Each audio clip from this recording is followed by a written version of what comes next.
राधा दी दोस्तों, आज मैं आप लोगों के साथ शेयर कर रही हूँ कि नवरात्रि में कन्या पूजन हम कैसे कराएं, उसकी विधि क्या है, कन्या पूजन का क्या महत्व है, कितने साल की लड़कियों को, कन्याओं को हमें बुलाना चाहिए और उनको क्या खिलाएं और क्या भेंट में दें। तो आज ये सभी चीजें मैं आप लोगों के साथ शेयर कर रही हूँ, तो पूरा वीडियो जरूर देखिएगा।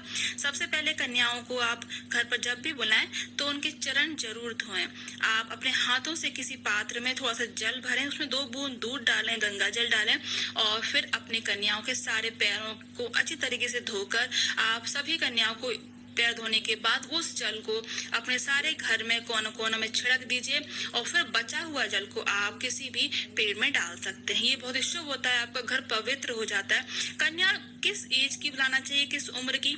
तो जितनी छोटी से छोटी कन्याएं होंगी उतना ही बहुत प्रभाव पड़ता है आपके घर पर।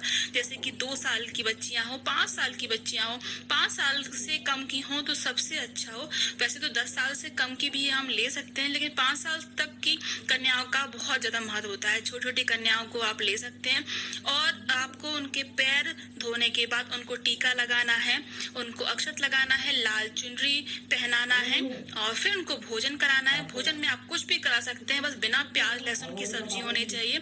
अगर सब्जी आपके यहाँ नहीं खिलाई जाती तो खीर पूरी जरूर खिलाएं, हलवा पूरी खिला सकते हैं और उनको हमेशा पूरा आहार दें, उनका खुश होकर वो आपके घर से जाएं। ये बहुत ही मायने रखता है। और कन्याओं को आप कुछ ना कुछ हाथों में लेकर जाएं, वो ये जरूर आप देखें, खाली हाथ कन्याएं नहीं जाती हैं। आप उनको एक पोटली में थोड़ा सा पॉलिथीन में या किसी चीज में चावल और अक्षत जो होते हैं, अन्न जो होता है वो जरूर दें। फल जरूर दें, कोई भी गिफ्ट आप ले सकते हैं बच्चियों के लिए, उपहार के लिए।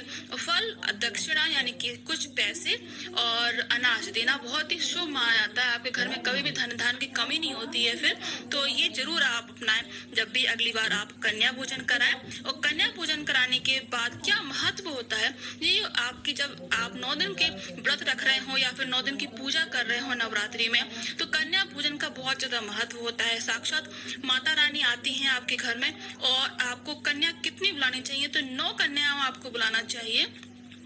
9 कन्याएं और 1 कन्या यानी कि एक लड़के को जरूर बुलाया जाता है, इसको लांगुर हम लोग बोलते हैं।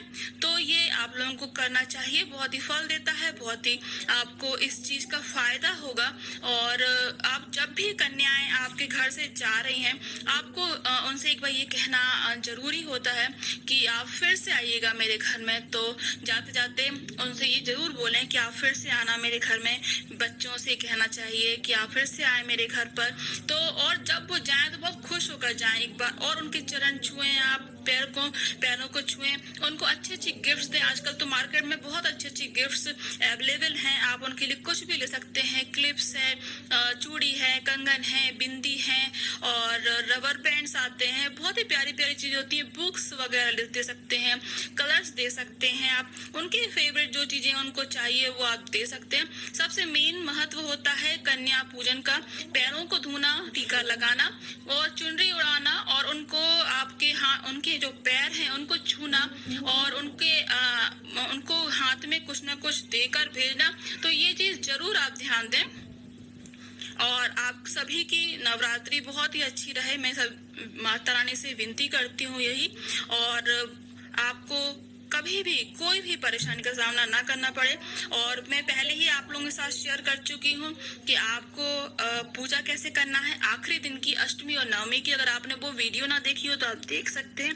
और कन्याओं को फल जरूर दें हाथों में, फल देने से बहुत ही शुभ होता है। आप ड्राई फ्रूट्स का पैकेट बनाकर भी रख सकते हैं बच्चों के लिए, कन्याओं के लिए, वो भी बहुत शुभ होता है।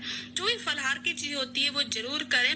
और अगर आप चाहते हैं कि आप कुछ ऐसा चीज देना चाहते हैं अनाज में, तो बहुत ही शुभ माना जाता है। आप चावल दे सकते हैं, आप उनको कुछ भी चने वगैरह भी दे सकते हैं, जिससे कि वो घर में लेकर जाएं अपने। तो बहुत ही शुभ होता है। आपका जो भंडारा है, आपका भंडार है, वो कभी भी खत्म नहीं होता है। इसलिए आप जरूर उनको ये चीजें दें, चावल, फल, दक्षिणा और गिफ्ट्स वगैरह जरूर दें। दक्षिणा देने का बहुत ही प्रभावशील प्रभाव होता है। आपके घर में कभी भी पैसों की कमी नहीं होती है जब आप किसी को दान करते हैं कोई पैसे। ऐसा कहा जाता है कि आप जितना देते हैं उसका दुगना आपको मिलता है। तो अगर आप बच्चों को 100 रुपए देंगे तो आपको कहीं ना कहीं से 200 का फायदा जरूर होगा। तो जरूर आप निस्वार्थ भाव से माता रानी की कन्याओं को निमंत्रण करें, उनका आदर सत्कार करें और आपकी नवरात्रि बहुत शुभ रहे। बहुत बहुत धन्यवाद।